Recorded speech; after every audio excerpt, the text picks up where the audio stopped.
On est parti? On est parti. Bienvenue à tous et à toutes. Alors on y va. On continue notre cycle, notre fameux cycle des 613 mitzvot. Je représente très brièvement, pour ne pas faire trop redondant pour ceux qui sont déjà venus, qui ont déjà assisté au cours aussi sur YouTube, l'idée de ce cycle-là, c'est de dire qu'on va passer, on espère passer, sur l'entièreté des 613 mitzvot. Évidemment que c'est énorme, évidemment qu'on va dépasser les 10 cours qui sont annoncés, mais on est déjà peut-être à 5 ou 6, ouais. Mais l'idée, c'est la suivante, c'est de dire qu'on sait que dans notre religion, on a 613 mitzvot. Est-ce qu'on les connaît toutes? Loin de là. Moi, le premier, je ne les connais pas toutes, d'accord? Et je les découvre en préparant ce cours. C'est quelle est la nécessité de traverser toutes les mitzvot alors qu'il y en a plein qui ne nous concernent plus, d'accord? Alors certaines qu'on ne pratique pas parce qu'on n'est pas encore au niveau de les pratiquer, parce qu'on avance à notre rythme, mais potentiellement qui nous concernent, d'autres qui ne nous concernent pas du tout. Pourquoi? Parce qu'il y a plein de choses qui ont évolué, en l'occurrence le temple qui n'existe plus, en l'occurrence toute la notion de la royauté, pour nous en tout cas, n'existe pas, et plein d'autres notions. On a parlé des lois de l'impureté, de la pureté, etc. Dans la mesure où aujourd'hui nous sommes tous impurs, alors elles ne nous concernent plus, évidemment sauf une seule, on en a parlé tout à l'heure. Il y a plein de lois, d'accord, qui aujourd'hui ne nous concernent pas. Et aussi on a certaines lois qui concernent uniquement les prêtres, les kohanim. Moi je ne suis pas prêtre. Il y a des lois qui concernent que certaines franges de la population, et je n'en fais pas partie. D'accord. Pourtant, eh ben, en les étudiant, c'est ce qu'on avait présenté, en les étudiant, je les pratique. C'est-à-dire que la seule manière de pratiquer ces règles-là, ces mitzvot-là, qu'on ne peut pas pratiquer de façon active, c'est en les étudiant. C'est-à-dire que quand vous arriverez, d'accord, après 120 ans, en bonne santé, que je vous souhaite, vous arriverez en haut, d'accord, eh ben, on vous demandera, est-ce que tu as fait les mitzvot?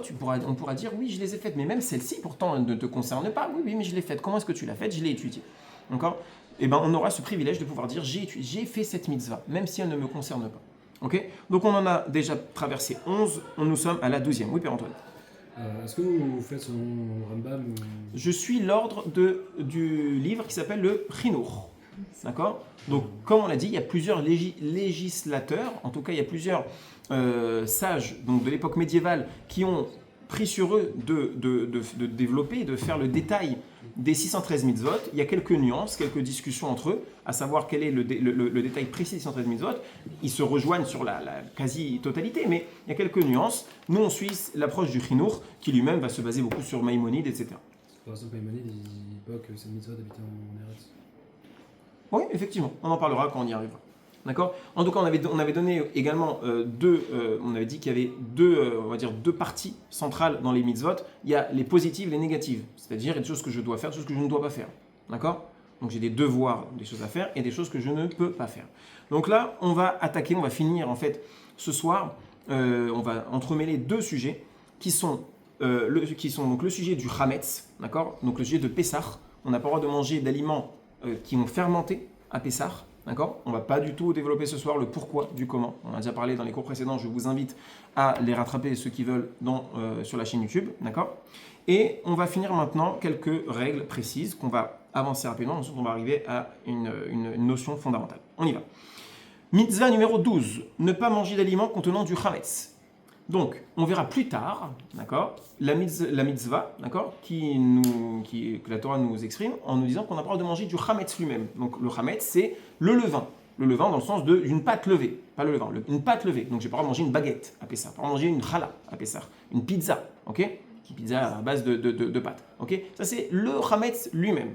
Maintenant, ici, on a un autre interdit, on va arriver tout à l'heure à la compréhension de cela, qui est que on n'a pas le droit de manger d'aliments contenant du chametz. C'est-à-dire, je vais acheter une préparation au magasin dans laquelle il y a un petit peu, une petite quantité, d'accord, minime de chametz, et on n'a pas le droit de consommer cela également. D'accord. C'est écrit clairement dans la Torah, il y a un verset qui le dit clairement, qu'on n'a pas le droit de manger tout ce qui contient un élément qui fermente, en tout cas voilà, comme du pain. Ok. Très bien. C'est simple, on avance. D'accord. On développera ça plus tard et on a déjà développé aussi en amont. On avance. Mitzvah numéro 13 qui est, et je fais n'importe quoi, mitzvah numéro 13, voilà. On a parlé déjà précédemment et on n'a pas fini ce thème-là du Korban Pessah. Le Korban Pessah, c'est le sacrifice pascal. D'accord. Il y avait un sacrifice qu'on devait faire. Aujourd'hui, malheureusement, on ne le fait plus parce qu'on n'a plus le temple, mais on le faisait à l'époque de Pessah, au moment de Pessah, on le faisait le 14 Nissan. Quand est-ce que tombe Pessah? Le 15, c'est-à-dire dans la nuit du 14 au 15. Okay. On sait très bien que nous, les dates, les journées commencent toujours à la nuit. Ok, donc on faisait le sacrifice pascal le 14. On a déjà ramené plusieurs détails concernant ce sacrifice-là, on va donner encore quelques-uns. Eh bien, on n'avait pas le droit d'en partager. Ce sacrifice-là, on n'avait pas le droit d'en partager avec un renégat. C'est quoi un renégat? Alors on a la halakha nous le cadre de façon très claire. C'est soit quelqu'un qui rejette toute la Torah, l'entièreté de la Torah, il ne croit pas en la Torah, d'accord? Eh bien, il vient, on n'a pas le droit de lui en partager, d'accord? Ah, mais pourtant c'est le fils, d'accord? Mais il rejette tout, d'accord? Tout. C'est pas seulement qu'il dit non, ça je comprends pas trop, la vérité, j'ai du mal. Non, non, il rejette de façon consciente, d'accord? Assumée l'entièreté de la Torah. Soit cela, soit un autre bonhomme qui est idolâtre. Donc ces deux profils-là, ce sont les deux profils qui ne peuvent pas consommer du Corban Pessah. Pourquoi? Pourquoi? Il y a une raison à cela. La raison c'est la suivante, c'est que le Corban Pessah, c'est le témoignage, d'accord, de... Bonsoir, bienvenue.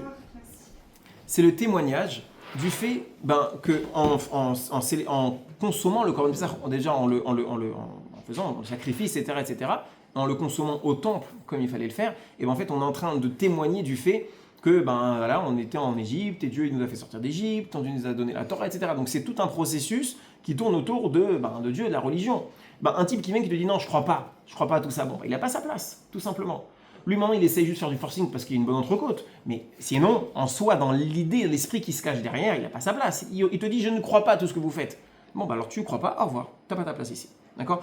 La consommation de cette viande-là, c'est une mitzvah. Parce que le positif, on n'est pas juste en train, encore une fois, de manger un steak. Okay? Et donc, vu que cet aliment-là, il est sain et qu'il a pour but justement de venir témoigner, participer à un témoignage de quelque chose de beaucoup plus grand que juste la consommation d'un morceau de viande, et toi qui ne t'identifies pas à cela, alors tu n'as pas ta place. Donc, il est exclu.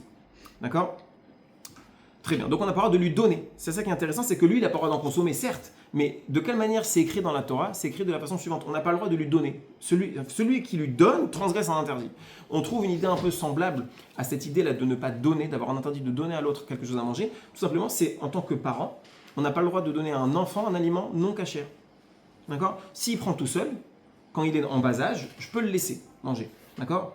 Donc je vois un enfant, je sais pas moi, on est dans typiquement un parc d'intérieur, je sais pas, vous connaissez les parcs là où les enfants ils peuvent aller jouer, etc. à l'intérieur. Et donc il y a des tables, il y a quelqu'un qui s'est servi, ils avaient commandé des frites, ils avaient commandé je sais pas quoi, des nuggets et tout. Et il en reste un peu sur la table et pas gaffe, et mon fils il tape un truc. Bon, c'est pas propre, on s'en fiche, il tape un truc. D'accord? Est-ce que je dois l'arrêter ou pas? C'est pas cachère. Pas cachère. Je dois l'arrêter ou pas? Eh ben, d'après la loi de la Torah, quand il est dans situation de bas âge, vraiment bas âge, j'ai pas de problème à le laisser manger. Par contre, ce que je dois de lui donner. J'arrive et mon fils il me dit j'ai faim papa et je vois qu'il reste une barquette de nuggets sur le côté et moi je lui dis tiens prends mange, j'ai pas le droit. Il y a une différence entre lui donner et le laisser prendre. Le laisser prendre j'ai le droit, d'accord, même si c'est déconseillé parce qu'il faut savoir que la consommation d'aliments interdits elle impurifie l'âme, d'accord. En fait ce qu'elle occasionne en fait c'est une forme d'opacité, d'accord. À la base quand on vient sur terre notre neshama, notre âme elle est pure. Pourquoi elle est pure? Parce qu'elle en fait c'est une parcelle divine donc évidemment elle est à l'image de Dieu, elle est pure. Sauf que nous, on vient ensuite et on lui met des couches et des couches et des couches et des couches de choses pas idéales, d'accord? Donc ensuite, ce qu'on cause avec cela, tout simplement, c'est qu'elle devient complètement insensible à tout ce qui est positif. Et donc après, c'est pas étonnant qu'on ait beaucoup plus de difficultés à aller faire une bonne action et beaucoup plus facilement à faire des actions plus problématiques. Parce qu'en fait, notre âme, qui est censée normalement elle-même agir un peu comme un aimant, d'accord, face au mitzvot, d'accord, au positif, elle fonctionne plus. Hein. C'est comme un aimant. Vraiment, prenez l'exemple d'un aimant sur lequel vous allez mettre plein de scotch, d'accord, des couches et des couches et des couches de scotch. Alors au début, il y a encore un petit peu une attraction et au bout d'un certain temps, il n'y a plus rien. D'accord, c'est pareil. Ok. Puis Antoine, tu voulais dire quelque chose? J'ai un copain, il est athée, enfin juif du coup, il est juif mais il est athée, mais en fait il a vraiment essayé de s'accrocher à la religion, juste il disait j'arrive pas, j'ai pas la foi. Genre il essayait par exemple, il faisait Modéani tous les matins, tout ça, genre vraiment il n'arrivait pas à croire. Du coup pour Corban, techniquement il serait invité ou... Bonne remarque. De ce que moi j'avais traversé, c'est seulement quelqu'un qui le fait de façon, on va dire, plus que consciente, c'est-à-dire de façon volontaire. C'est-à-dire, ce qu'on appelle en hébreu, il y a un terme qui s'appelle l'arhis. L'arhis, ça veut dire pour énerver, dans le sens de, peut-être aidez-moi, peut-être un terme qui est plus adapté. Ouais, peut-être pas provocation. Ouais, ou autre chose. D'accord. Donc c'est vraiment un état d'esprit négatif.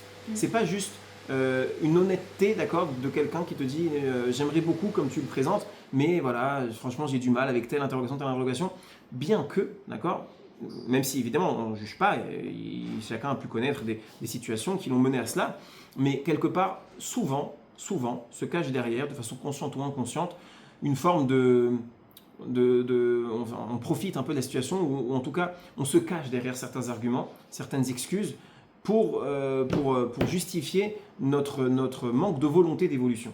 D'accord ? Parce que, quelque part, bah oui, la religion, c'est contraignant. Personne ne pourra me dire le contraire. D'accord ? Si quelqu'un me dit le contraire, d'accord, qui se dit non, qui se taise, ça, jamais. Ok ? Donc, on ne peut pas. C'est contraignant, la religion. Ok ? Il n'y a pas un aspect de la vie d'un juif qui n'est pas soumis à une obligation ou à une règle. Chaque fois, tout ce que vous voulez faire, manger, boire, dormir même, peut-être, à réfléchir. D'accord ? Mettre ses chaussures. Ouais, si tu veux, d'accord. Tout est régi par la religion, donc c'est contraignant la religion, d'accord. Vous pouvez pas me dire le contraire. Donc évidemment que quelqu'un qui vient et qui te dit, moi en toute objectivité, ça me parle pas parce que si, parce que ça. Bah non, l'objectivité n'est tout simplement pas possible, pas présente, d'accord. Parce que parce qu'il y a un conflit d'intérêts ici qui est évident entre je pratique la religion, j'y crois et je le fais, du coup je me mets plein de limitations. D'accord ? Qu'au début, je vais vivre comme des limitations, ou alors, non, j'y crois pas, mais j'ai un conflit d'intérêt qui est évident. D'accord ? Bon, après, c'est un autre débat. Allez, on avance. Mitzvah 14. On n'a pas le droit non plus de partager de ce Korban Pessah, d'accord ? On n'a pas le droit d'en donner, ce sacrifice pascal, à un non-juif. Pour la même raison, d'accord ? C'est pas de la discrimination pure et simple, tout simplement qu'il n'a rien à voir avec le sujet. D'accord ? On est en train ici de fêter une fête qui nous concerne nous. En fait, on remercie Dieu de nous avoir fait sortir d'Égypte, c'était le peuple juif, ce sont les Hébreux. Un non-juif n'a juste pas sa place, donc on ne lui en donne pas. D'accord ? De ce sacrifice-là, le reste du temps avec plaisir. On veut lui donner à manger, on veut l'inviter pour venir manger Shabbat à la maison, on veut l'inviter au resto, et fais-toi plaisir, invite-le autant de fois que tu veux. Ce cadre-là, c'est le cadre unique, c'est la mitzvah unique dans laquelle on l'exclut. Mais en fait, si on essaie de pousser un peu plus loin, tout de suite, Clémence, tu veux dire ? Ouais, tout de suite.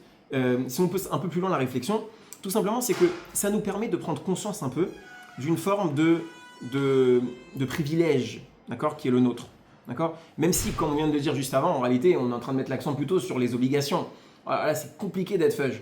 Ouais, j'ai le droit de faire ci, faire ça. J'aurais tellement voulu, pas moi, d'accord ? On a dit, il faut faire attention à ce qu'on dit. Quelqu'un d'autre aurait tellement voulu ne pas être juif, d'accord ? Ça aurait été tellement plus simple. Ok, d'ailleurs, il faut savoir, et on en parlera dans un autre cours de je ne sais plus quoi, mais que j'ai noté récemment, du fait qu'il y a une discussion dans le Talmud entre deux sages, à savoir, est-ce qu'il est bon pour l'homme d'avoir été créé ou pas ?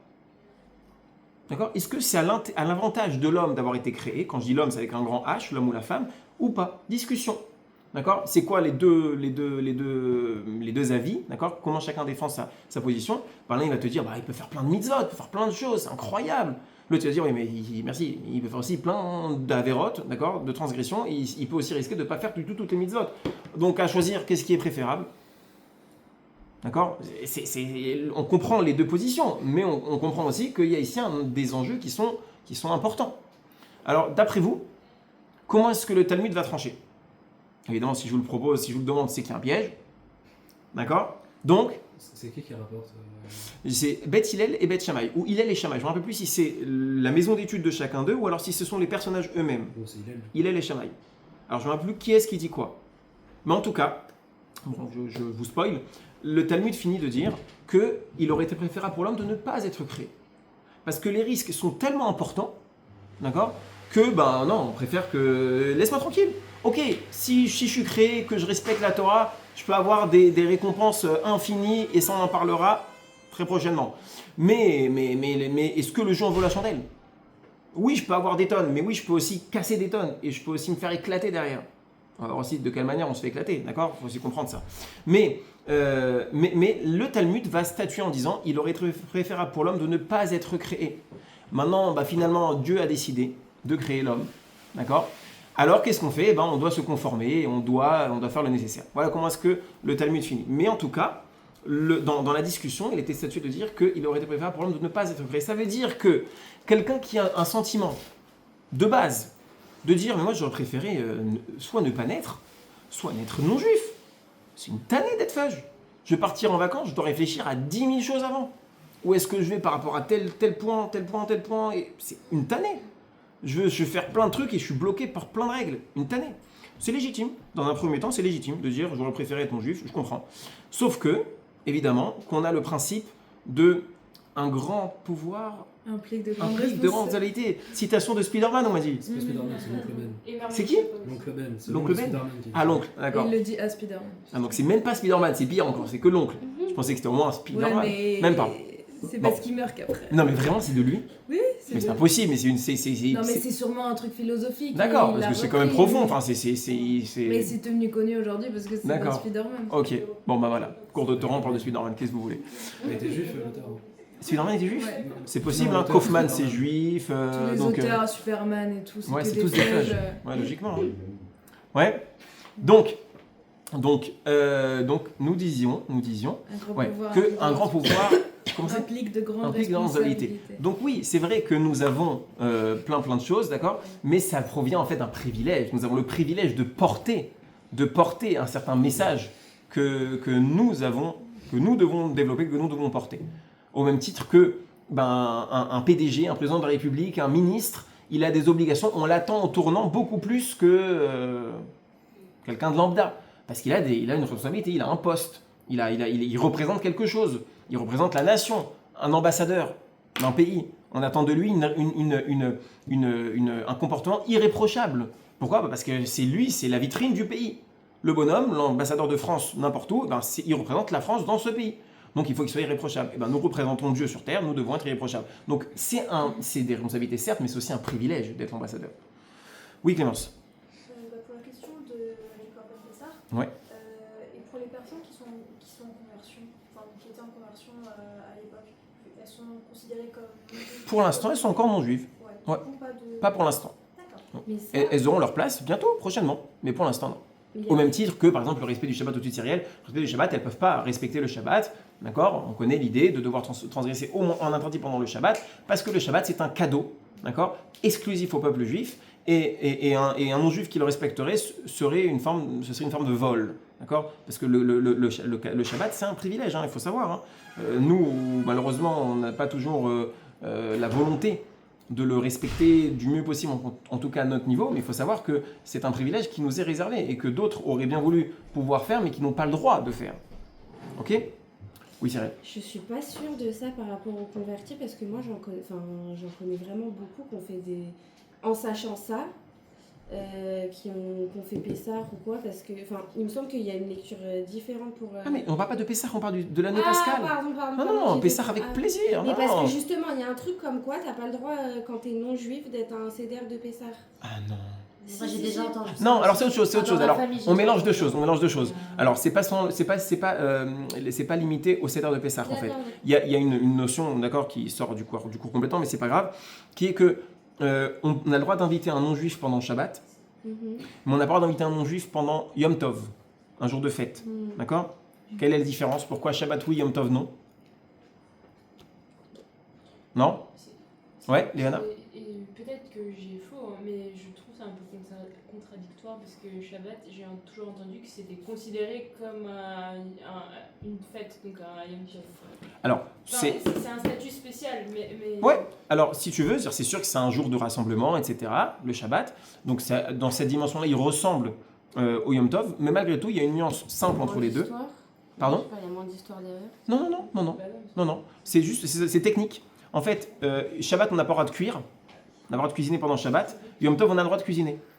Et donc, si j'invite un non-juif chez moi à Shabbat, et que je l'invite, imaginons, dans 1 minute, il arrive, tu veux venir à la maison, viens à la maison, il n'y a pas de risque que je cuisine pour lui, parce que j'ai pas le droit de cuisiner. Mhm. Alors que Yom Tov, si je l'invite, d'accord, je lui dis en dernière minute, allez, viens à la maison, viens avec ta famille, il débarque à 3, à 4. Bah, évidemment qu'ils vont débarquer, je vais devoir le préparer en conséquence à manger. Et là, je vais devoir cuisiner pour lui. Et comme on a le droit, Yom Tov, de cuisiner, mais on a le droit de cuisiner que pour nous, parce que ce que la Torah a permis, elle a permis de cuisiner pour les besoins du foyer, ok ? Et bien alors, je ne peux pas me permettre d'inviter le non-juif, parce que je risque de cuisiner pour lui. Il y a des nuances à cela, c'est dans le cas où quelqu'un, il ne cuisine pas pendant Yom Tov. Pas du tout, il n'a pas de feu allumé, comme beaucoup font. Moi, personnellement, jamais on cuisine pendant Yom Tov, tout est préparé avant, on ne va pas se prendre la tête à cuisiner encore pendant Yom Tov, c'est compliqué, le feu allumé, etc., etc. Donc, quelqu'un qui ne risque pas de cuisiner, alors on aura des permissions qui seront de pouvoir inviter le non-juif pendant Yom Tov, parce que, voilà, il ne risque pas d'arriver à cela. Donc, c'est valable aussi pour le Seder de Pessah. Il n'y a pas une raison spécifique à Pessah de ne pas laisser un non-juif participer à notre table. Ok ?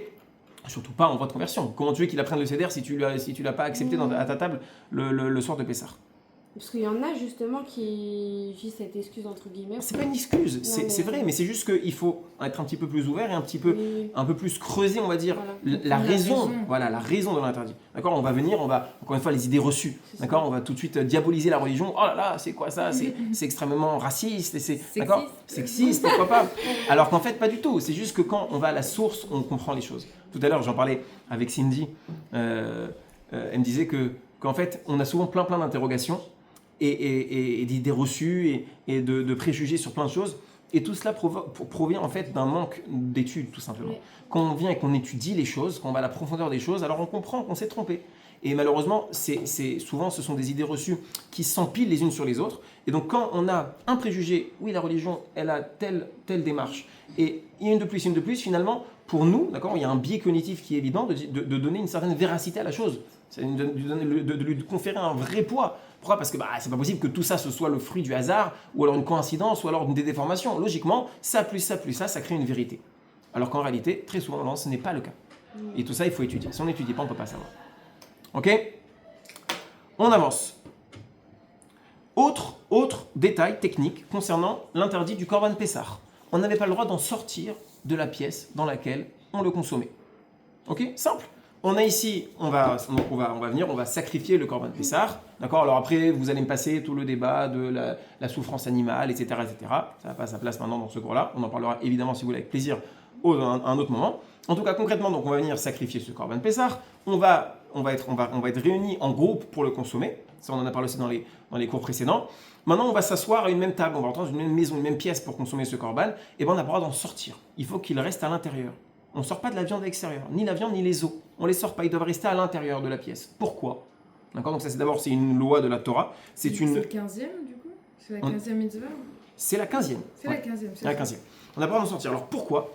Tout simplement, c'est parce que on doit ressentir, la Torah nous donne un moyen de le ressentir de cette façon-là. Ensuite, on doit évidemment extrapoler, élargir. On doit ressentir qu'on est comme des rois. Et un roi, quand il est chez lui, il mange, il n'a pas besoin de se soucier d'envoyer de la nourriture à droite ou à gauche, ou d'en mettre peut-être maison au frigo pour demain, ou alors je ne sais quoi. Il est là, il est posé, il mange. Il n'y a aucune distraction, il n'y a rien qui le dérange. C'est un roi, il est posé, il est bien. Et bien là, la Torah, alors certes, elle nous force, puisqu'elle nous demande de le faire, elle nous interdit d'en sortir. Oui, mais elle te conditionne. Elle te dit, regarde, prends conscience de ton statut. Et bien, ça c'était limité, on va dire, à un point très précis de ne pas en sortir. Mais évidemment que nous, on doit faire le travail. C'est à ça que servent les sages quand ils viennent nous dire, voilà l'état d'esprit qui se cache derrière. On doit faire le travail maintenant d'extrapolation, de se dire, ok, ça c'est vrai là, mais en fait, c'est juste un moyen de me faire prendre conscience de mon statut. Nous avons un statut privilégié, nous avons un statut particulier. Nous sommes des fils de rois, nous sommes des princes. D'accord ? Et bien, on doit adapter notre comportement de façon générale à ce statut-là. Évidemment qu'ensuite, je vous laisse chacun faire l'extrapolation et les liens que vous voulez, mais de façon générale, notre comportement dans toutes les situations doit être conforme à ce statut-là. Vous comprenez bien, encore une fois, que quelqu'un qui a un statut particulièrement raffiné, particulièrement élevé, il va devoir faire preuve d'une exemplarité particulière. Et bien nous aussi, d'accord ? On est des fils de roi, donc on a un certain prestige qui est le nôtre, qu'on doit maintenir et qu'on doit amplifier et qu'on doit défendre. D'accord ? On ne parle pas ici d'orgueil, hein. On n'est pas dans l'orgueil de dire ouais, moi je suis au-dessus, le peuple élu, une suprématie arienne ou je ne sais quoi, on n'est pas en train de parler du tout de ce type de vocabulaire. Tout simplement, c'est une prise de conscience d'une réalité. D'accord ? Un président qui dit bah oui, je dois être conforme à mon statut, à mon grade, et donc avoir un certain comportement qui sied à ce grade-là, c'est pas de l'orgueil, c'est une conscience simple, évidente de sa situation, et donc il doit avoir le comportement qui va avec. Ok ? Très très bien. Alors, excusez-moi. Non, pardon, excusez-moi, c'est bon. Je vais avoir dit une bêtise, mais je ne me suis pas trompé. J'étais prête à t'excuser. C'était bon. On avance. Mitzvah numéro 16. Non, mais c'est fou ça, c'est la 4e. Ouais, On même est- soir, parce que je suis pressé d'arriver à la suite. On est sur un rythme. On y est là, on y est là. Ce que je voulais vous transmettre, on y est. Même si tout est intéressant, tout est important, c'est des connaissances. Hein. Vous allez dire, mais il n'y a pas de Corban Pessar, qu'est-ce que ça me change? On l'a dit. On l'a dit, d'avoir des connaissances, c'est toujours bon de savoir. D'accord? Et à part ça, que là, tout ce qu'on a appris, là, on vient de faire ensemble là, des mitzvot. Prenez-en conscience quand même. On vient de faire ensemble des mitzvot, là, on les a faites, les mitzvot, que 90% du peuple juif n'a jamais fait. Alors peut-être dire 90%, 80, 70%, je ne sais pas, je ne saurais pas quantifier précisément. Mais ce sont des mitzvot qu'en général, on n'étudie pas parce qu'on ne les pratique pas. Quand vous allez ouvrir le livre de lois qui s'appelle le Shulchan Aruch, dans lequel sont codifiées toutes les lois, ça apparaît pas. Parce que le Shulchan Aruch n'a pris soin de développer que celles qui nous concernent encore aujourd'hui. Les autres, il te dit, va voir Maïmonide, va voir les autres œuvres, les autres ouvrages qui en parlent. Moi, je t'en parle pas parce que ça ne nous concerne pas. Donc, beaucoup de gens n'étudient pas ces méthodes, donc ne les pratiquent pas. Là, maintenant, on a vraiment eu le privilège, grâce à vous, et moi parmi vous, de pratiquer ces mitzvot-là. C'est vraiment un privilège, peut-être qu'on les fera plus jamais dans notre vie. Sinon, peut-être en les écoutant sur YouTube. Ok? Et du coup, c'est quoi la 15 La 15, c'était... Ah, il faut suivre aussi, Pierre-Antoine. Je sais, mais moi je pensais qu'on était On doit pas faire 14. sortir Ne la pas sortir viande du de la- korban. Merci. Ah, ok. La 14, c'est ne pas partager avec un non-juif. Ok? Et la 16, on reste encore sur le korban Pessah, ne pas briser les os du korban. Ça veut dire, bah, on a le korban, on a le sacrifice qui arrive, une belle entrecôte, d'accord, une belle côte de bœuf. Ok? Bah, la côte de bœuf, il y a des os. J'ai pas le droit de briser les os. Que de celle de la côte ou de peu importe. D'accord? Il y a la bête qui est là, on a le droit de briser les os. Quel est le problème de briser les os? D'accord? Donc interdit de la Torah, l'ota'asé, donc mitzvah négative, on n'a pas le droit de faire cette chose-là. Quel est le problème? En fait, c'est tout simplement, encore une fois, que ça ne sied pas à notre grade. Pourquoi? Parce que qui est-ce qui utilise des os en général? À quoi servent les os? À nourrir les chiens. Mais pourquoi on donne un os à un chien? Parce qu'on n'a pas de la vraie viande à lui donner. Quelqu'un qui a les moyens, quelqu'un qui peut le faire, qui peut se le permettre, il ne va pas donner un os à un chien. Il va lui donner un morceau de viande. Et bien nous, les os, on ne les utilise pas. Les os, on n'a pas besoin. Les os, c'est ridicule, on n'a pas besoin de ça, on est bien au-dessus de cela. Nous, on donne de la viande. Alors là, en l'occurrence, on n'a pas le droit de donner de la viande aux chiens ce soir-là, spécialement. Mais de façon générale, c'est l'idée qu'on doit en ressortir. C'est que nous sommes à un degré, à un stade, un level, d'accord, plus élevé que cela. Donc, on n'a pas le droit de briser des os. Ok? Maintenant, on arrive à l'idée centrale de ce cours. C'est la 17 ou c'est toujours. Non, on est toujours dans la scène, parce que le rhino, justement, en l'occurrence, donc le support duquel je m'inspire, d'accord, duquel je tire l'ordre des mitzvot, justement, il le ramène ici. Et en fait, la question, elle est fondamentale, d'accord? Pourquoi est-ce que la Torah, elle me donne tellement de détails? On n'oublie pas, ok, on a développé à chaque fois le fait de dire que ça, c'est pour nous rappeler, pour évoquer chez nous telle et telle idée, etc. Mais finalement, fondamentalement, la mitzvah du Hametz, et tout ce qui tourne autour. Alors pour l'instant, vous n'étiez pas là pour le reste des mitzvot, mais il y en a plein. D'accord? On ne doit pas en avoir, on ne doit pas en voir, on ne doit pas en posséder, on doit le détruire, on ne doit pas en consommer, lui et ses variantes, etc., etc. Il y en a plein. D'accord? On a dit pour le Korban Pessah, là on en a fait quelques-unes ensemble, mais il y en avait déjà d'autres avant. D'accord? Il y avait plein de petits détails. Tout cela pourquoi? C'est quoi le point commun de toutes ces mitzvot-là? À quoi elles servent? Quel est leur but? D'accord? Final, à part les petites finesses qu'on a développées, c'est de se rappeler de la sortie d'Égypte. D'accord? De ne pas oublier qu'on était asservis en Égypte. D'ailleurs, j'ai vérifié cette semaine, ou la semaine dernière, un petit peu comment, scientifiquement, au niveau des archéologues, ouais, comment est-ce que c'est développé un peu? Est-ce qu'on a des preuves, on n'a pas de preuves? Et en fait, on a les deux courants. Dis qu'on a les deux courants. Certains te disent de façon assumée, mais que dalle. On a vérifié toute l'histoire des Hébreux en Égypte, il n'y a que dalle, il n'y a aucun papyrus qui parle de ça, il n'y a rien du tout, c'est un mythe, machin. Ok, ça m'a fait un peu pas peur, parce que je sais très bien que notre Torah elle est vraie, donc voilà, c'est juste que c'était étonnant de voir ça, mais comment c'est possible, d'accord? Intellectuellement, je me suis posé la question, j'ai continué mes recherches, j'ai vu que d'autres, des non-juifs, hein, c'est pas de la Torah, des non-juifs, qui ont prouvé au contraire, avec des preuves très claires, de la présence de peuples sémites en terre d'Égypte.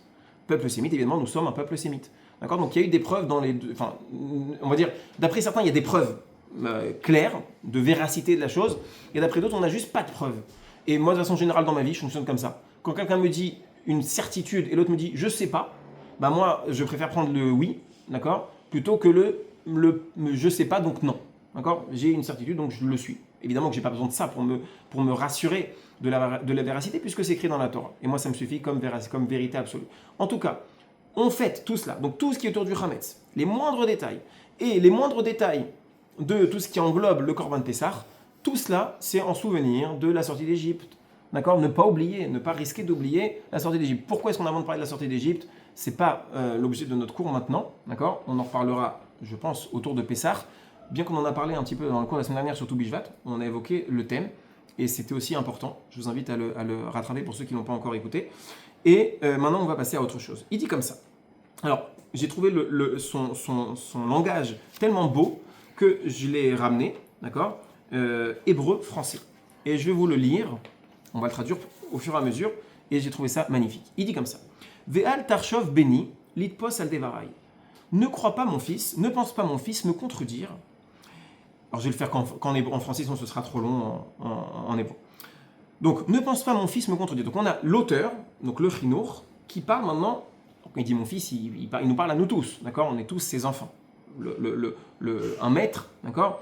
Dans la mesure où il enseigne à des élèves, ben, ils sont comme ses enfants. Le principe de la transmission, ok?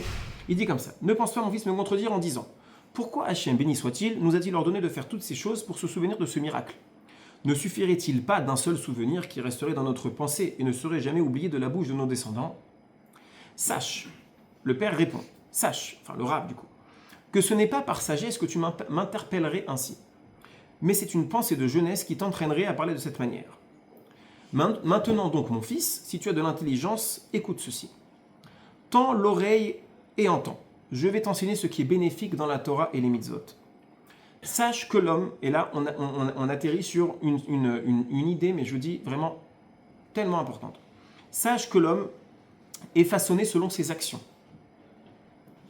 Son cœur et toutes ses pensées suivent constamment les actes qu'il accomplit, qu'ils soient bons ou mauvais. Ça veut dire, ils sont en train de dire la chose suivante. Souvent, on entend un discours classique, que j'ai entendu évidemment très souvent, de dire, on rejoint un petit peu le côté de ce qu'on parlait juste avant, je dis qu'on en parlerait ici, le côté de quelqu'un qui est athée, qui te dit non, j'ai pas compris, je ne fais pas. Ouais. Enfin, non. Pourquoi non? Parce qu'en fait, un homme, il est influencé par ses actions. Ça veut dire j'attends de comprendre pour faire, ça a un non-sens. Parce qu'en fait, plus tu fais d'actions positives, plus tu influes ta personne. Ça veut dire que ta personnalité, ton identité, elle va être influencée par tes actions. Certes, ces actions, dans un premier temps, elles ne vont pas être particulièrement porteuses de sens en l'état. Okay, elles vont pas, tu vas pas forcément comprendre ce que tu fais. Tu n'auras pas, on va dire, développé le sens profond et l'idée qui se cache derrière une action.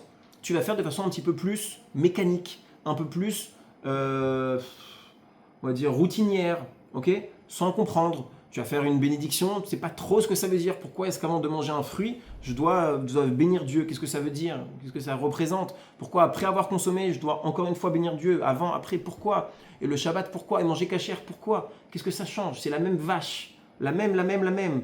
D'accord? C'est la même vache. Et celle-ci, je peux la consommer parce qu'il y a eu un abattage rituel. Et l'autre, je ne peux pas la consommer parce qu'il n'y a pas eu l'abattage rituel. Mais c'est la même viande. Encore, tu vas me dire, une viande interdite fondamentalement comme le porc. Alors non, parce que c'est autre chose. Encore que, il faudrait comprendre pourquoi. Finalement, c'est Dieu qui l'a créé, ce porc. Alors qu'est-ce qu'il lui veut? D'accord? mais on pourrait comprendre. Mais là, c'est la même. Arrêtez. Ok? Et j'ai mangé des fraises. Ok? Dans les fraises, on n'en a pas parlé rapidement. On en a parlé dans le cours de Toubishvat, mais il aurait été utile d'en parler. J'ai mangé une fraise. Qu'est-ce qu'il y a dans une fraise? Des insectes, ok?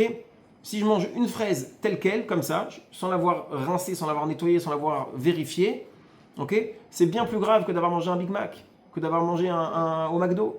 Bien plus grave. Pourquoi bien plus grave? Parce que dans une fraise normale, d'accord? Et les fraises françaises, les gariguettes, etc., c'est encore pire en termes d'infestation. D'accord? Je tape pas sur la France. Hein. C'est juste que, au contraire, peut-être c'est même tout à leur honneur, ils vont mettre moins de pesticides, donc les fraises vont rester avec leurs bêtes. Mais ces bêtes-là, on les voit pas à l'œil nu, mais elles sont présentes. Et on les voit pas à l'œil nu quand on ne sait pas les regarder. Moi, je vous assure que j'ai déjà été, pas formé, mais on avait suivi un cours avec un ami à moi qui est spécialisé dans ce domaine-là, de la vérification des fruits et des légumes. Et je lui ai dit, mais arrête tes histoires, les fraises, tu me donnes une fraise dans la main, je vais pas te voir de bête. D'accord? Et si pour voir la bête, il faut prendre un microscope et la chercher, je ne sais où, alors arrête. La Torah, elle ne nous a pas demandé de faire attention à ça. Sinon, je ne pourrais même pas respirer. Il y a des microbes partout. D'accord? Donc je pourrais même pas respirer, je pourrais même pas boire d'eau. C'est sûr qu'il y a des micro-particules, des micro-organismes. D'accord? Et donc je transgresse plein. Il m'a dit, ok, c'est quoi? Viens, je te montre. Juste, je t'apprends à voir. Après, tu te débrouilles. Je lui ai dit, ok, montre-moi. Il m'a dit, regarde la fraise maintenant. Regarde, est-ce que tu vois pas un truc qui bouge là? À l'œil nu, hein. Pas microscope, pas lunettes grossissantes, pas loupe, que dalle. À l'œil nu, il m'a montré une fraise. Une fraise qui était belle, magnifique. Une fraise d'Espagne, bien, vraiment en bon état. Aucun signe comment dire, d'infestation. Toute la parquette entière était magnifique. Il m'a donné mes yeux, il m'a dit, regarde, est-ce que tu vois pas un truc qui bouge là? J'ai regardé pendant 3 secondes. Non, j'ai pas dû chercher pendant 2 minutes. 3 secondes, j'ai dit, ah ouais, il y a un truc qui bouge. Il a fallu juste me montrer. Et après, il m'a dit, vas-y, compte maintenant combien t'en as sur la fraise elle-même. Je ne me rappelle plus le nom, mais il y en avait plusieurs. Sur une fraise qui était magnifique. Mais tu l'avais lavée ou pas? Non, telle quelle, qu'on l'a pris telle quelle. Ok. D'accord? Donc, qu'est-ce qui se passe quand je mange une fraise? Ok, il peut y avoir potentiellement, et c'est pas il peut y avoir, c'est une réalité, il va y avoir, d'accord, dans la mesure où c'est une fraise classique, hein, de toutes les fraises du marché, il va y avoir potentiellement sur chaque fraise plusieurs bêtes. Qu'est-ce qui se passe dans plusieurs bêtes? Et bien en fait, quand je mange une entrecôte, une côte de porc, ok, je vais transgresser un seul interdit sur chaque 30 grammes que je mange. Chaque 30 grammes, un interdit. Donc si je me fais un petit kiff, d'accord, une petite boulette sympathique, ok, j'ai fait un interdit. Mais si je prends une fraise dans laquelle il y a plusieurs bêtes, chaque bête, en fonction de si c'est une bête qui vole, une bête qui circule dans l'eau ou une bête qui circule sur la terre, je peux avoir soit 4, soit 5, soit 6 interdits sur chacune. Donc si je mange une fraise, dans le meilleur des cas, imaginons qu'il n'y ait que 3 bêtes, allez, on va dire c'est une fraise propre, que 3 bêtes, fois, ça dépend le type de bête qui se trouve dessus, d'accord? Si c'est un rampant ou un volant ou quoi, je peux transgresser facilement 10, 12, 15 interdits. Alors je ne suis pas en train de vous dire, mangez plus de fraises, allez au McDo, on a compris, d'accord? Mais voilà ce qui se cache, si on ne sait pas, on ne peut pas savoir. C'est noté, c'est bon, je vais au McDo. Ouais, c'est vrai. Tu la coupes en deux, ta fraise? Alors comment est-ce qu'on fait? Si on finit quand même pour savoir, est-ce qu'on peut manger des fraises? On peut manger des fraises. Il y a une technique, d'accord, qui n'est pas très compliquée, mais qu'il faut prendre l'habitude de développer, tout simplement. C'est les fraises, on les prend, on coupe le haut au niveau des feuilles, on retire les feuilles sans couper, c'est un coup de main à prendre, hein, sans l'ouvrir la fraise, parce que quand vous coupez les feuilles en haut, vous ouvrez la fraise, après il y a un vide à l'intérieur. Si vous l'ouvrez, ça va pas être bon pour l'étape suivante. Donc là, ce qu'on fait, c'est qu'on coupe à ras suffisamment juste pour enlever les feuilles, parce que c'est dans les feuilles qu'il y a la concentration principale de bêtes. Ensuite, toutes les feuilles, une fois qu'on a retiré les feuilles, on les met à tremper dans un liquide adapté. Alors, certains utilisent du liquide vaisselle, pur et simple. Non, je vous assure que le goût ne reste pas. Ah non, je t'assure, on en mange tout le temps, ok? T'inquiète pas, des années d'expérience. Mais c'est pas mauvais quand Non, pas du tout, c'est consommable. Mais attends, une seconde, on ne s'arrête pas là. Donc, liquide vaisselle. Dans les magasins cachers, il faut savoir qu'ils vendent des produits spécifiques pour cela. Oui. Des produits qui sont inodores, d'accord? Et qui sont aussi... Vinaigre blanc. Non, le vinaigre, par contre, là, je pense que les fraises, elles vont prendre cher. C'est vrai? Ouais, je pense. Ouais. D'accord? En plus, il n'aura pas le but qu'on recherche. Donc, on va mettre soit du produit vaisselle, soit un produit spécifique qui n'a pas d'odeur. Mais je vous dis encore une fois, de toute façon, avec le processus, l'odeur ne restera pas. On les laisse à tremper pendant quelques minutes. D'accord? Et ensuite, en fonction de la provenance des fraises, je vous passe les détails parce qu'il y a des fraises qu'on a vérifiées comme étant plus propres que d'autres, d'accord? En fonction des pesticides, etc. Eh ben, on peut soit juste les rincer et les consommer telles quelles, soit, et là c'est plus complexe, mais beaucoup le font, la majorité le font, les brosser une par une à la brosse à dents. Ah, je suis sérieux. Tu le fais? Alors nous, on s'applique à n'acheter qu'une sorte de fraise qui s'appelle, je vous donne les détails, allez, cadeau gratuit, les Hoogstraten. Ce sont des fraises de Belgique, d'accord? Vous avez l'info. Ces fraises-là ont été vérifiées comme étant des fraises particulièrement propres et pour lesquelles ce processus de trempage dans de l'eau est suffisant pour les rendre propres. Donc on les laisse tremper dans l'eau pendant quelques minutes, 5-10 minutes, puis on les rince, évidemment on les Faut pas rince, être pressé, hein. d'accord? Faut pas être pressé. Et ensuite les fraises sont propres. Mais on va dire, c'est ce qu'il faut faire pour éviter les transgressions comme on a dit avant. Ok? Donc, chaque action, on revient à notre propos quand même, chaque action, elle va influer sur l'homme. C'est pas l'inverse qui se passe. Ça veut dire que tout ce que je fais, même si pour l'instant je le conçois pas, je le comprends pas, ça me parle pas encore, mais si je veux un jour réussir à comprendre et à me sensibiliser à la cause, eh ben, c'est en les faisant, en pratiquant des petites choses à droite à gauche, que je développe ma sensibilité à la chose et que je construis ma personnalité. Comme il l'a dit, sache que l'homme est façonné selon ses actions. Son cœur et toutes ses pensées suivent constamment les actes qu'il accomplit. Son cœur et toutes ses pensées. C'est-à-dire que si aujourd'hui, pour l'instant, j'ai mon cœur qui qui vagabondent à droite à gauche, et mes pensées aussi, et mes yeux aussi. D'accord? Évidemment qu'aujourd'hui, c'est compliqué de rester focus et de ne pas laisser nos pensées aller se balader à droite à gauche dans des sphères qui ne sont certaines fois pas les sphères recommandées par Allah. C'est compliqué. Alors comment est-ce que je fais maintenant pour réussir à cadrer cela? Comment? Quel est le travail à faire? Est-ce qu'il y a une thérapie à suivre pour réussir à cloisonner notre cœur, pour que notre cœur arrête de s'occuper de penser à des choses qui sont néfastes, négatives? Non, il n'y a pas de thérapie. Ou alors oui, il y en a une. Et c'est la suivante. C'est fais des actions. Et ton cœur, il va suivre. C'est pas l'inverse. C'est pas le cœur qui précède et les actions qui suivent. Ce sont les actions qui précèdent et le cœur qui suivra. Voilà déjà une idée qui est tellement importante, tellement on va dire, innovante et peut-être révolutionnaire dans l'approche que l'on peut avoir. On a tout le temps eu l'idée que c'était l'inverse qui fonctionnait. Et maintenant, c'est comme ça que ça marche. Comme ça, il nous le dit. Et il faut savoir que cette phrase-là, cette idée-là, elle est exprimée d'une façon simple. Vous l'avez peut-être déjà entendue dans d'autres cours ou lu vous-même, qui en hébreu est la phrase suivante: Ahare ape ulot nimshachim alevavot. Ce sont après les actions que les cœurs sont attirés. Ce sont les actions qui tirent les cœurs. Cette phrase-là, cette idée-là que le Chinuch nous donne ici, c'est une idée qui est reprise par l'entièreté des livres de Moussard d'éthique juive. Tout le monde, il n'y a personne qui passe à côté et qui la développe et qui l'explique.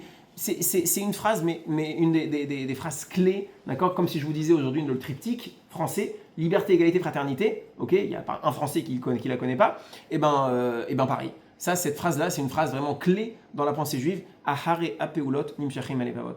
C'est tellement important d'en avoir conscience, de savoir que ça fonctionne comme ça pour modifier notre approche de la pratique.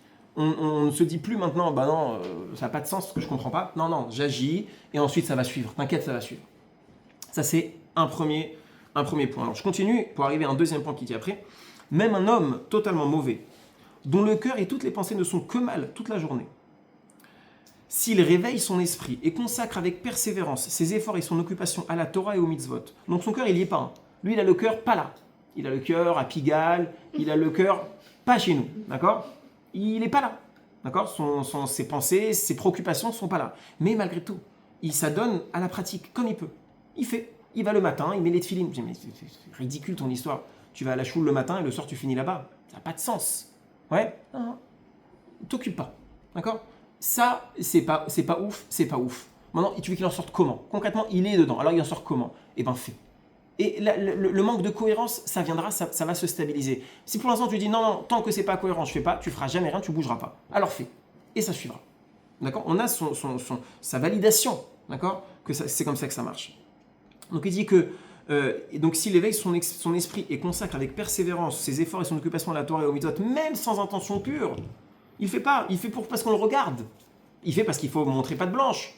C'est un enfant. D'accord? Il a 20, 22 ans. Mais il est encore il vit encore chez ses parents, donc il veut montrer quand même à ses parents un comportement qui leur convient, qui leur plaira. Donc il fait ça pour leur plaire, d'accord? Il n'y a rien de pur, vraiment, ou alors pour montrer à ses amis, je ne sais quoi, d'accord? Une considération qui est complètement déconnectée de quelque chose, d'une volonté profonde de la personne.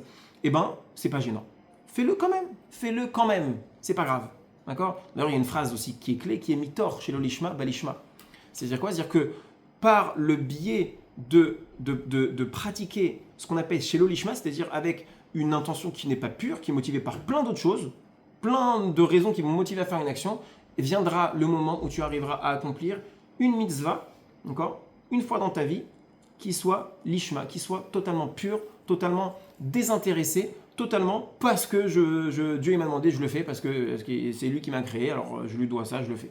D'accord? Et ben, c'est en faisant ces actions-là, dans un premier temps, de façon intéressée, c'est pas grave, ça t'amènera à ça. C'est un passage inévitable. Personne, d'accord? Ne venez pas croire que quand vous voyez des gens autour de vous qui ont l'air d'être des sommités, elles ont l'air d'être tombées dans la Torah quand elles étaient petites, d'accord? Pour faire référence à notre cher Obélix, ok? Et ben, pas du tout, pas du tout. Ces gens-là que vous voyez aujourd'hui comme étant, a priori, vraiment complètement dans un autre monde, d'accord, dans d'autres sphères, elles sont passées comme nous par les mêmes étapes. Les mêmes étapes. Elles ont eu des difficultés, elles ont eu des situations où elles n'arrivaient pas à comprendre ce qu'elles faisaient. Et quel est le mode d'emploi? C'est fait d'abord et ça va venir, ça va se développer. D'accord? Car de l'accomplissement sans intention pure, on en vient à l'accomplissement avec intention pure et par la force de ses actes, il affaiblira le mauvais penchant. car ce sont les actes qui entraînent les cœurs. Pas l'inverse, ce sont les actes qui entraînent les cœurs. C'est quand j'agis de façon problématique que malheureusement, mon cœur suit et que mon cœur se désensibilise, comme on l'a dit. Inversement, on a parlé de quelqu'un qui avait des comportements, qui avait son cœur dans des endroits problématiques. D'accord, son cœur, ses pensées, ses préoccupations. Inversement, même un homme parfaitement juste, au cœur droit et intègre, désireux de Torah et de mitzvot, s'il s'occupe constamment de choses défectueuses, donc lui, dans sa tête, il est béton armé. Lui, c'est clair. Hachem, c'est clair. Les croyances, tout ça, c'est parfait. Il croit en tout, il est béton. Il n'y a aucune réflexion, aucune interrogation, aucune remise en question de tout ça. Mais, en termes de pratique, c'est coup-ci, coup-ça. Le matin, la fila, ça va. Je sais qu'il faudrait, mais ça va. Et si et ça, machin, il se trouve des permissions, et lui aussi. Il dit, s'il passe toute sa journée à exercer ce métier, il finira à certains moments par passer de la droiture de son cœur à une méchanceté totale. C'est pourquoi, et là on arrive à peut-être l'apogée, d'accord? On arrive à la finalité de l'idée, même s'il y a pris de l'œuvre encore, mais au moins l'idée centrale elle est ici. C'est pourquoi. Les sages ont dit, je vous le dis en hébreu, il faut l'avoir en hébreu parce que vous le récitez, ceux qui font la tfila, vous le récitez au moins une fois par semaine. Voilà pourquoi les sages ont dit la chose suivante. Ratsa akadosh baruchu les akot et Israël, les fikar irba laem Torah ou mitzvot. Ça veut dire quoi? Est-ce que cette phrase vous dit quelque chose déjà? Les fikar, d'accord? Ratsa akadosh baruchu les akot et Israël, les fikar irba laem Torah ou mitzvot. Ça vous dit rien? En tout cas, c'est une phrase que l'on récite dans la prière régulièrement. Ça veut dire quoi? Le Saint béni soit-il a voulu faire mériter Israël. C'est pourquoi il leur a donné de nombreuses mitzvot. On a posé la question au début, on a demandé, mais pourquoi tellement de choses? Tout ça pour se rappeler de la sortie d'Égypte. J'ai besoin que tu me dises ci et ça, tellement de choses. Tellement de détails. Ça va, d'accord? Il ne faut pas briser l'os, il ne faut pas sortir le corban dehors, il ne faut pas donner à lui, il ne faut pas faire ça et le chametz. Pourquoi tellement? Eh bien ici, la phrase est la suivante. Et ça, c'est une Mishnah que l'on récite. D'accord? Ratsa akadosh baruch hu les akot d'Israël. Hachem a voulu nous faire mériter. À donner des mérites au peuple juif. Aller choyer, les privilégier. C'est pourquoi il leur a donné de nombreuses mitzvot. Alors on a dit avant, mais c'est plus simple. Un non-juif, il a moins d'obligations. Maximum, il en a 7, les 7 lois noachides. D'accord? C'est pas ouf, ça va. Il a quand même un traitement de faveur. Il est avantagé par rapport à nous. Il veut sortir boire un verre et manger ce qu'il veut. Il a l'embarras du choix. Nous, c'est hyper complexe. C'est un privilège. Où est le privilège là-dedans?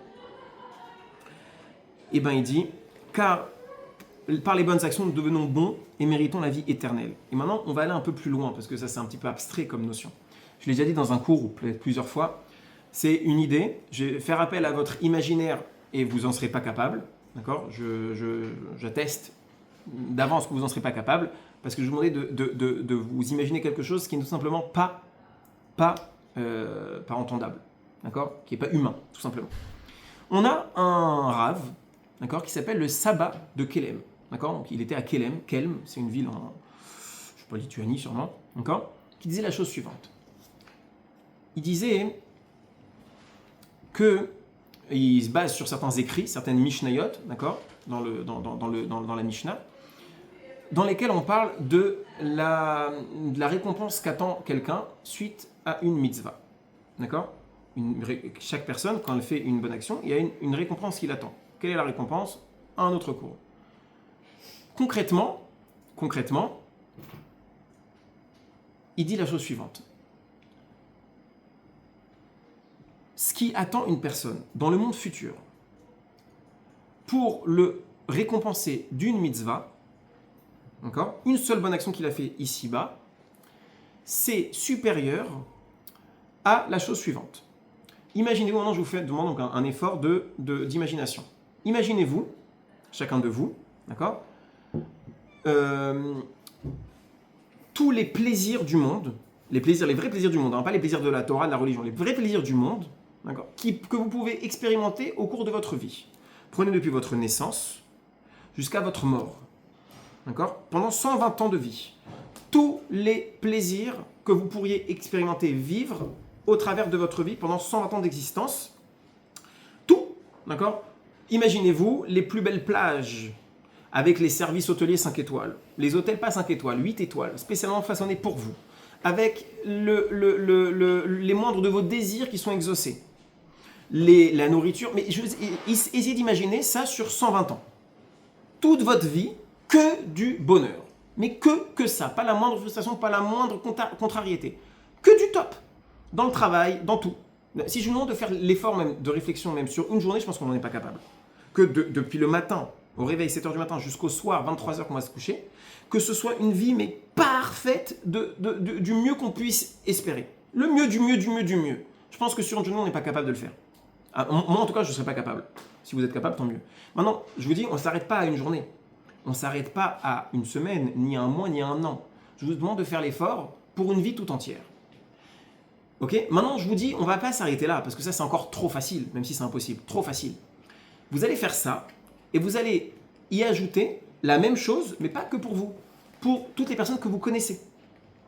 Ok ? Maintenant, on ne va pas s'arrêter là, c'est encore trop facile.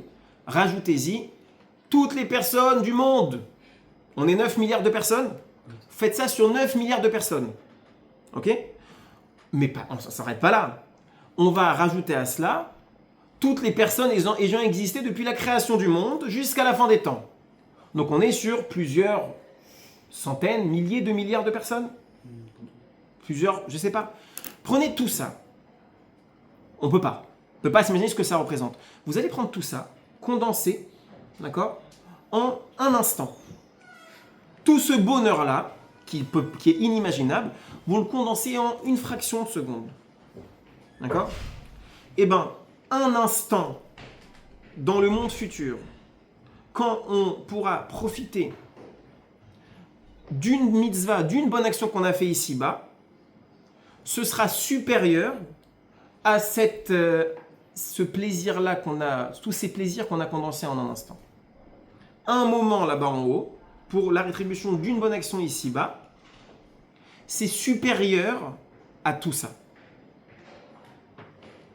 Est-ce que c'est imaginable ? C'est pas imaginable, c'est pas entendable, d'accord ? La raison humaine ne peut pas tolérer une chose pareille. On ne s'imagine pas parce qu'on n'a pas de perception de bonheur différent de ce qu'on côtoie. Évidemment. Vous prenez quelqu'un qui est complètement perdu, perché dans un pays, mais alors du tiers-monde, sans aucune information. Il ne sait pas, il ne connaît pas, il n'a pas les réseaux sociaux, il ne sait pas ce que ça peut vouloir dire. Vous lui demandez c'est quoi ton bonheur ? Il vous dit c'est quoi mon bonheur ? Bah, c'est que dans mon bidonville, il n'y ait pas 8 fuites, il n'y en ait que 2. Et qu'on puisse mettre en dessous des seaux pour récupérer l'eau. Et que j'ai le droit d'avoir un repas normal par semaine. Voilà ce qu'il va vous dire. Un petit Indien du tiers-monde là-bas, miskin, qui n'a rien dans sa vie. Ok ? Lui, il ne connaît rien, il va vous dire c'est quoi le bonheur ? C'est quoi le bonheur ? Ah, moi c'est ça. C'est quoi ? Ça c'est le bonheur ? C'est ridicule. Prenez quelqu'un d'un degré un petit peu plus privilégié. Le bonheur pour lui, ce sera ci et ça. Chacun va quantifier, va imaginer le bonheur par rapport à ce qu'il perçoit, par rapport à ce qu'il côtoie. Donc nous, d'accord, évidemment qu'on perçoit, en tout cas on le voit, on visualise tous les bonheurs possibles de ce qu'on nous présente. Parce qu'évidemment aujourd'hui, avec Internet, les réseaux, on peut tout voir. Donc nous, on perçoit comme étant le bonheur ultime, les bonheurs ultimes absolus, tout ce qu'on voit. Tout ce qui dépasse notre perception, notre vision, pour nous, ça n'existe pas. Donc on ne peut pas percevoir qu'il puisse exister autre chose. Mais en réalité, tout ce qu'on fait, tous les bonheurs du monde qui existent depuis la création du monde jusqu'à la fin des temps, c'est moins que ce qu'on ressentira comme bonheur de la rétribution que l'on aura pour une seule action. Une seule action dans le monde futur. Une seule. Si une fois dans Dieu, c'est une bonne action, évidemment que vous en avez fait des milliers déjà, et que vous allez encore en faire des milliards. Ok ? Quand j'ai une bonne action, c'est quoi une bonne action ? Une bonne action, c'est quoi ? C'est un sourire. Un sourire. Vous croisez quelqu'un, vous voyez qu'il n'a pas l'air dans son assiette. Vous lui faites un sourire. Vous lui transmettez un peu de bonheur, un peu de baume au cœur. C'est une bonne action. C'est une bonne action. Et ensuite, évidemment, que quand on élargit, quand on grandit un peu les choses, on arrive évidemment au domaine spirituel. Parce que le domaine spirituel, c'est juste les outils ultimes et parfaits pour développer la meilleure version de soi. Donc évidemment que si je me conforme aux différentes mitzvot de la Torah, je vais devenir la meilleure version de moi, je vais être le meilleur qui peut être pour moi et pour les gens autour de moi. Et toutes ces actions-là, voilà pourquoi nous dit le Chinour, voilà pourquoi Hachem nous a donné tellement d'obligations. C'est pour nous. C'est pour nous. Parce que c'est nous qui allons bénéficier du fait que nous ayons une variété tellement grande de mitzvot, on a tellement de potentiel de faire le bien, que ça amplifie, ça élargit de façon exponentielle les récompenses, le bonheur que l'on vivra plus tard. Voilà pourquoi Dieu, qui n'a pas besoin de nous, ça aussi il faut quand même que ce soit clair, Dieu il n'a pas besoin de moi. Quand je vais faire une bénédiction, c'est pas lui que j'apporte, c'est à moi que j'apporte. Quand je fais des sacrifices, c'est pas à lui que j'apporte, Dieu ne mange pas la viande. D'accord, même si je fais des sacrifices, des holocaustes qui sont intégralement brûlés, Dieu il n'a pas faim, il a besoin de ma viande, que dalle. Okay, quand je fais Shabbat, c'est pas pour lui. Quand je mange kasher, c'est pas pour lui. Dieu il n'a pas besoin de moi. Il était là avant moi. D'accord, je lui apporte rien à Dieu. Il n'a pas besoin de moi. Si je fais, c'est uniquement pour moi. Et Dieu il m'a dit voilà, je te donne un potentiel, plein de détails. Des détails qui finalement ne sont peut-être pas hyper importants. Au coup, on a dit pas casser l'os, pas truquer. C'est mignon, mais c'était pas indispensable. Quand on va avancer dans ce cycle-là, on verra qu'en fait, il y a plein de sujets comme ça où on donne plein de détails techniques qui sont vraiment évitables. On aurait pu avoir, ok, il faut s'appeler de Mitzrayim, on va trouver une idée forte, on va dire voilà, fais ça. Et on s'arrête là, laisse-moi tranquille. Alors qu'on va voir qu'on a 15-20 mitzvot autour d'un seul sujet. Pourquoi ? Voilà pourquoi.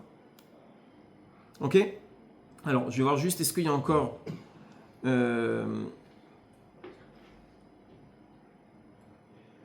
Ouais.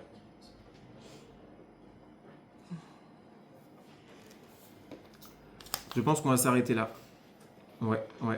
On va s'arrêter là. Voilà, messieurs, dames. Donc, merci pour votre participation. Alors, évidemment, on n'oublie pas la coutume auquel certains et certaines parmi nous ne sont pas habitués. Mais on fait un petit tour. Pierre-Antoine, ne te cache pas, tu es là. Non, alors, j'ai essayé de reprendre les prénoms parce que j'ai pas tout le monde. Si j'arrive, je suis fier de moi. On a Eden derrière.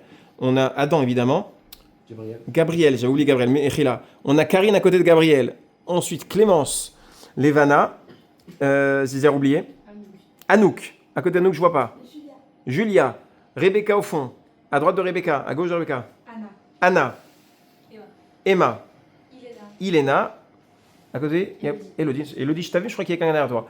Ok, on a donc Cyrielle. On a ici Rebecca. Et là-bas au fond, je vous ai pas. Stéphane. Et à côté et Laura, oui, bien sûr, quand même. Noah. Et derrière là-bas qui se cache, Natacha. Bravo à vous. Donc, on arrête ici.